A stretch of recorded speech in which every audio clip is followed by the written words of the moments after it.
Quand M. Vianney avait été nommé à Ars, le vicaire général l'avait ainsi interpellé. « Allez, il n'y a pas beaucoup d'amour de Dieu, vous y en mettrez. » Le 9 février 1818, il prenait la route d'Écully, son poste précédent, pour Ars, où il arrivait dans la soirée. Parvenu à proximité du village que lui cachait le brouillard, il demanda son chemin à un jeune berger, Antoine Givre, qui lui indiqua la direction. Alors, M. Vianney lui dit en souriant, « Mon petit, tu m'as montré le chemin d'Ars, je te montrerai le chemin du ciel. » Ce chemin du ciel, M. Vianney était bien décidé à le montrer, non seulement au petit pâtre, mais à tous ses paroissiens. À son arrivée, il trouva une église presque toujours vide, même le dimanche, un confessionnal désert, une pratique religieuse endormie, sauf à l'exception de quelques femmes, les malades et mourants, abandonnés. En revanche, les cabarets étaient toujours pleins. Les hommes y laissaient leur argent, leur santé et la paix de leur foyer. Les jeunes gens ne pensaient qu'à se divertir. Les bals fréquents se prolongeaient dans les coins sombres. La plupart des filles, parfois louées, étaient livrées à elles-mêmes, et de nombreux enfants naissaient hors mariage. Les paysans juraient et blasphémaient. Les enfants restaient dans une totale ignorance catéchétique. Monsieur Vianney comprit que, pour montrer le chemin du ciel à ses paroissiens, il lui fallait mettre de l'amour. Commencer par conquérir les cœurs avant d'attirer les âmes. Sa première démarche fut d'aller vers eux. Chaque jour, vers midi, il se rendait dans l'une ou l'autre de leurs maisons pendant leur repas. Il saluait les pères de famille par leur prénom, avait un mot aimable pour leur épouse, tapotait amicalement la tête de leurs enfants. Ayant été agriculteur lui-même, il usait de sa connaissance du travail de la terre pour leur parler de la culture de leurs champs, du vêlage de la dernière vache, de leur récolte, de leurs difficultés. Au besoin, il leur donnait un conseil. L'exemple de vie, l'exemple de sa vie, sa simplicité, son amabilité, sa disponibilité commencèrent à attirer quelques personnes à la messe le dimanche, puis à l'église pour les vêpres, la prière du soir en commun, au catéchisme, d'abord pour les enfants, et, à leur suite, les adultes, et même au confessionnal. Pour attirer ses paroissiens, il s'employa aussi à leur offrir un lieu de culte décent.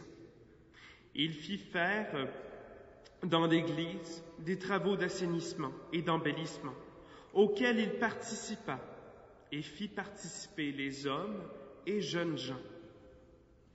Il y rajouta des vases sacrés, des ornements, un ostensoir, des chandeliers, sans tenir compte de leur prix car, à ses yeux, rien n'était trop beau pour le Seigneur. Il rehaussa la beauté de la liturgie pendant la messe, les fêtes solennelles, les processions au Saint-Sacrement. Il exerçait les enfants de cœur, veillant au choix des chants. Il mettait beaucoup de soin à préparer et à prononcer ses homélies qui allaient droit au cœur de ses auditeurs, comme autant de flèches enflammées d'amour.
La conduite que Jésus tenait pendant sa vie mortelle nous montre la grandeur de sa miséricorde pour les pécheurs.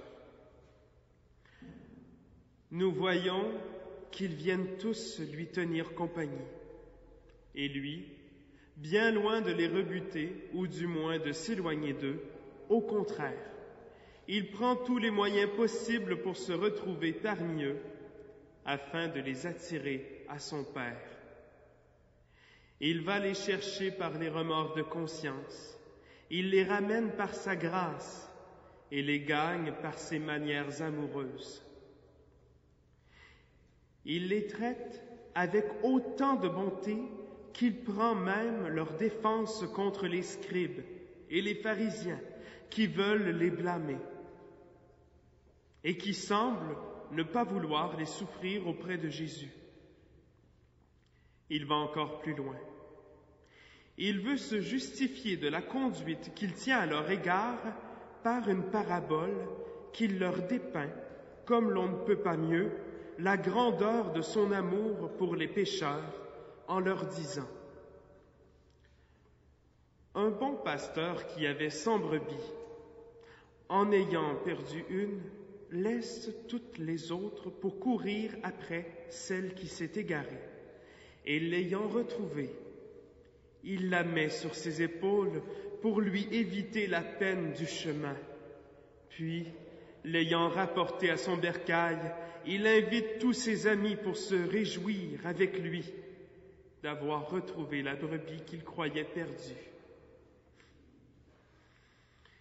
Quel bonheur pour nous de savoir que la miséricorde de Dieu est infinie.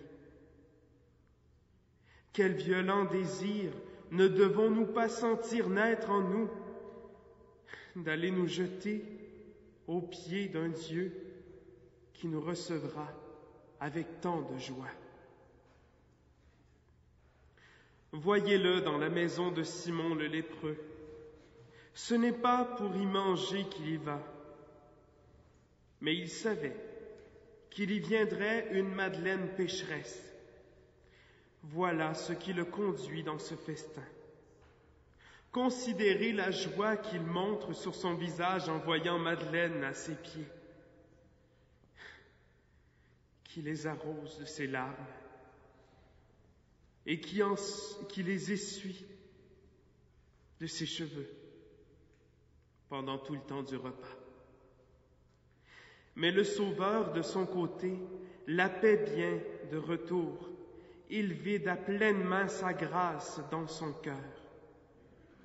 Voyez comme il prend sa défense contre ceux qui s'en scandalisent.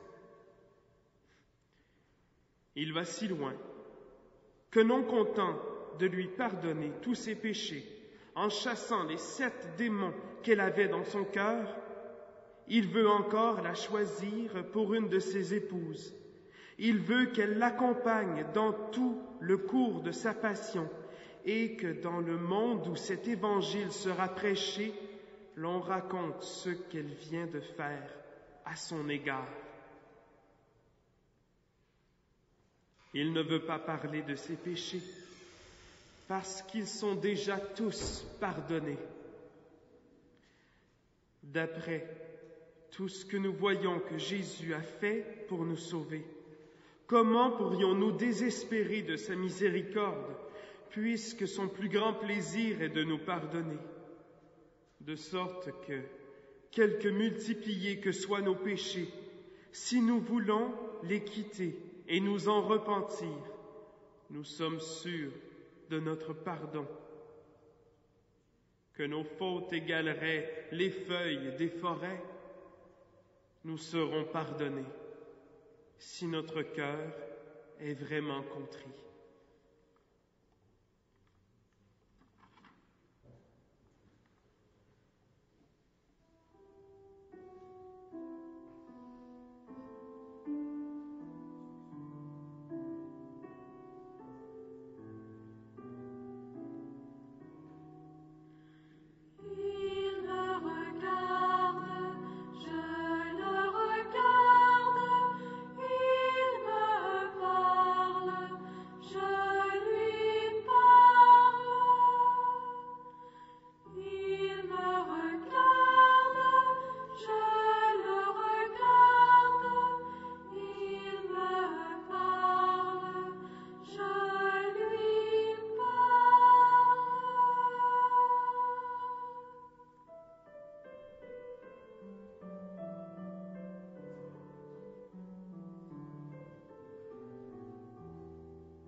Pour Monsieur Vianney, pas de prétexte pour ne pas communier. Ne dites pas que vous avez trop à faire. Jésus n'a-t-il pas dit « Venez à moi, vous qui travaillez ». Ne dites pas que vous n'êtes pas digne. C'est vrai, vous n'êtes pas digne, mais vous en avez besoin. Si notre Seigneur avait eu en vue notre dignité, il n'aurait jamais institué son beau sacrement d'amour, car personne n'en est digne. Mais il a en vue nos besoins, et nous en avons tous besoin. Ne dites pas que vous avez trop de misère, et que c'est pour cela que vous n'osez pas vous en approcher. J'aimerais autant vous entendre dire que vous êtes trop malade et que c'est pour cela que vous ne voulez pas de remède, ni appeler le médecin.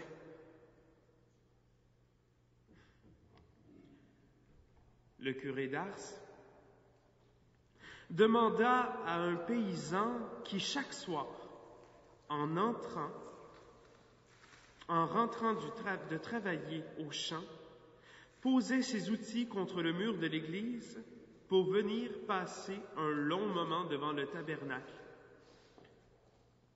« Que fais-tu là si longtemps?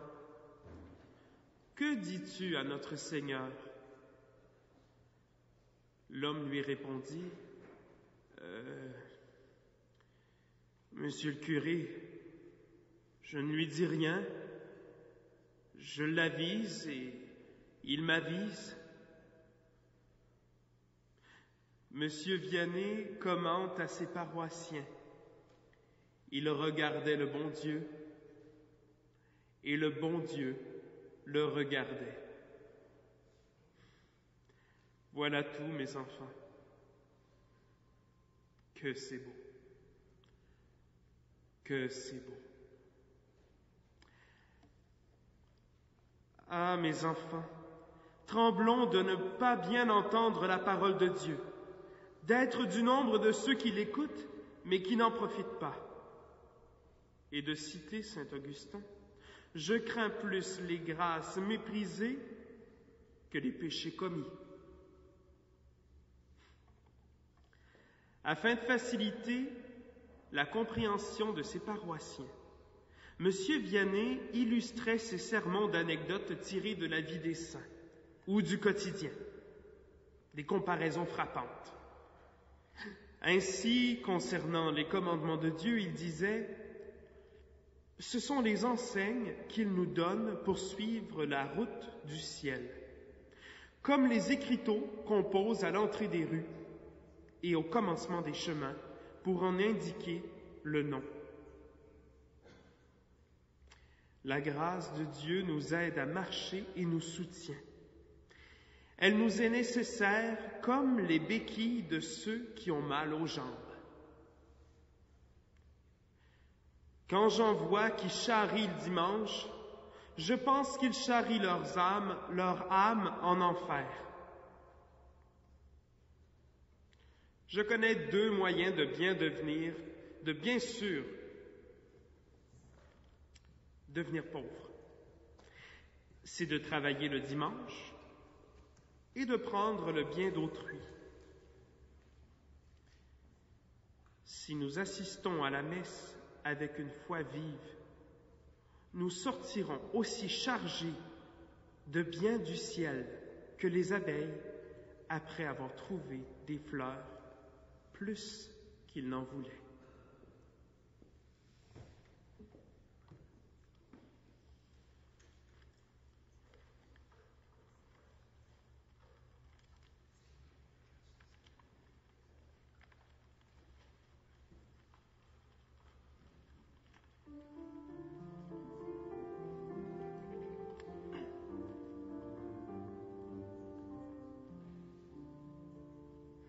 Je vous aime, ô mon Dieu, et mon seul désir est de vous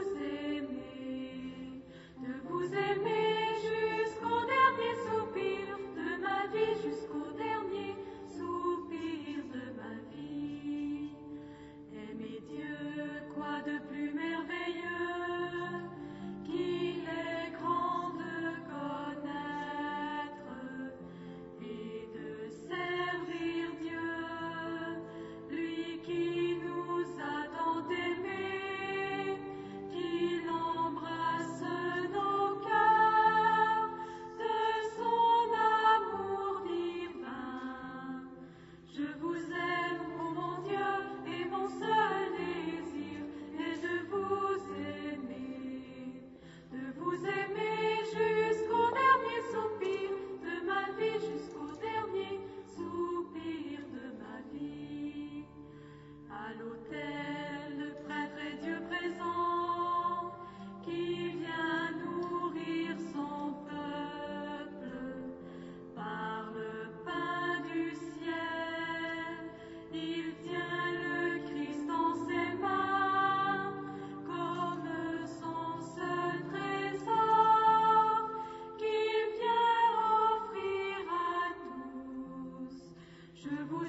Je vous aime, ô mon Dieu, et mon